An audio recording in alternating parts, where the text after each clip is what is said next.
Billy back here with Broship of the Nerds, and today I'm reviewing X-Men The Last Stand.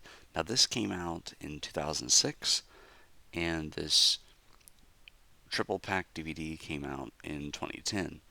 Notably, different director. Kevin Feige was an executive producer on this one. He co-producer, I should say, in previous ones, but he was an executive producer on this one.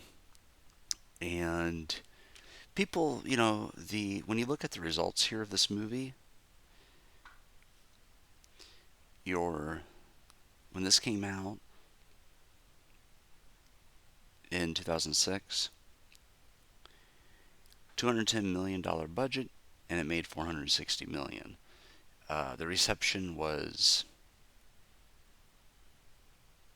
mixed for critics, slightly positive, but for me, I like this one. And the reason I like this one is when I sat down to watch the X-Men trilogy, I had rented them when they first came out, right? I didn't see them in theaters, but I did rent them. I love the action in the first one, the Statue of Liberty fight and Magneto with the guns. The second one, while I enjoy it, don't like it as much as the first one. It's still good, but it feels slower. And the third one, we go back to form, in my opinion, on the great action sequences that fans wanted from the X-Men films. So X3, The Last Stand, it just feels like they got back to form with this one. Now, Nightcrawler is not in this one, but in this one, Jean Grey has come back, and the Phoenix within her is the greatest threat to human and mutant kind alike. And Charles Xavier tries to help her, but Wolverine gets her out. Early in the film, we see that there is a cure for mutants, to where there is a mutant who, if anyone else is around him, their abilities are nullified. So it's not like Rogue where she touches you and you get hurt and she absorbs your power. This is where your powers just cannot be used around this boy. His name's Jimmy. And they use this to develop a cure for the mutants.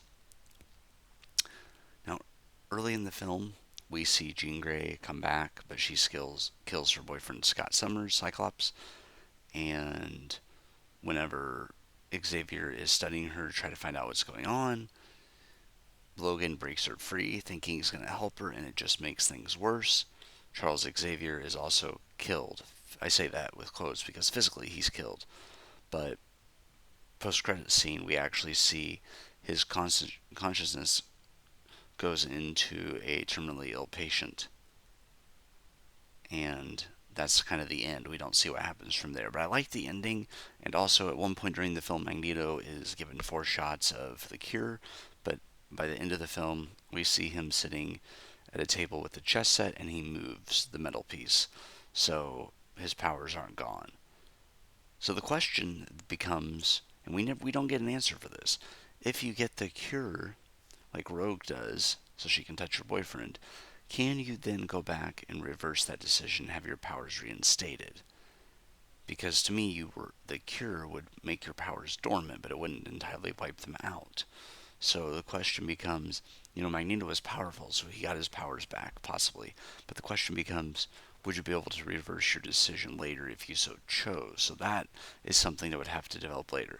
We do get Beast and Angel in this film, as well as Juggernaut and some other mutants that join. One cool thing about this, when you put the DVD in for Last Stand, it'll ask you, do you want to join the Brotherhood with Magneto, or do you want to do the Last Stand with your X-Men? So that is really cool. You get a different menu based on what you selected. Kitty Pryde takes a bigger role in this one. You have Bobby as Iceman. You have Colossus, Storm, Wolverine, and Beast. Those are your 6 left that make their last stand. And they're able to succeed. They're able to stop everybody. Now, I will say this.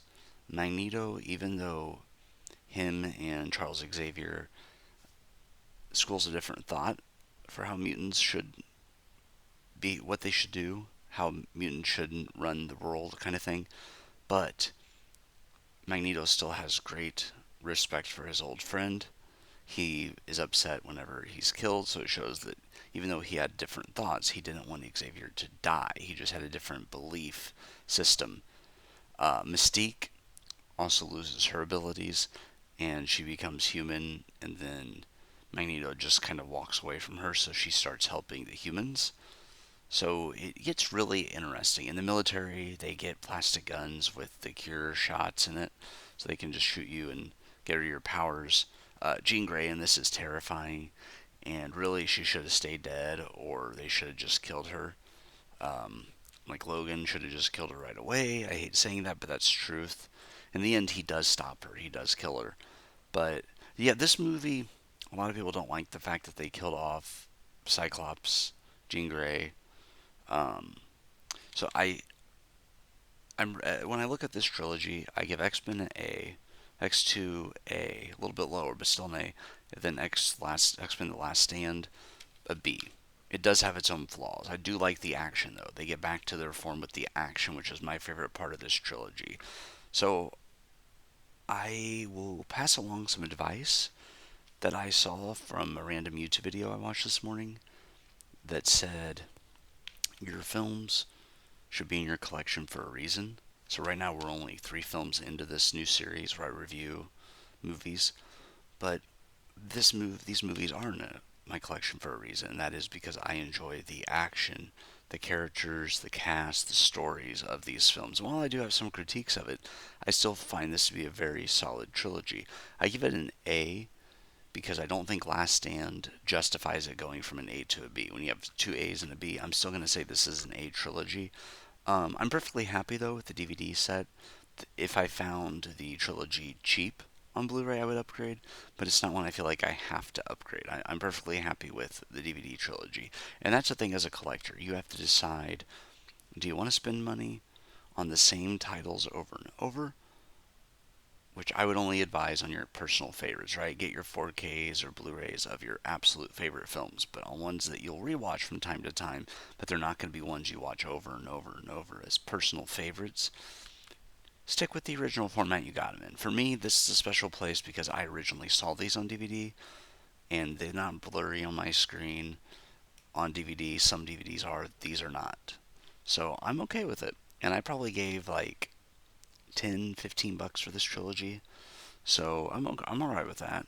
I will revisit these from time to time, or if friends ask me to, but they're not going to be films that I watch every year or anything. But enough to where it justifies keeping in the collection. And that's where, as a collector, right now I'm doing this thing where they tell you to slow down, smell the roses. That's what I'm doing. I'm watching everything I have and deciding what is justified to stay. And this trilogy is justified to stay. And that's where I'm starting, guys. So as of now, this is all that's in my collection.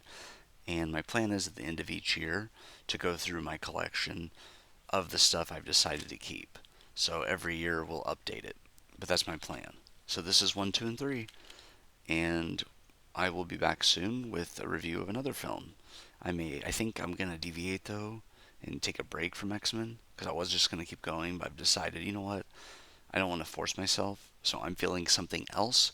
So next review will be up soon, within I would say a week or so, but it will not be X-Men related. It will be something completely different because my collection is all over the place.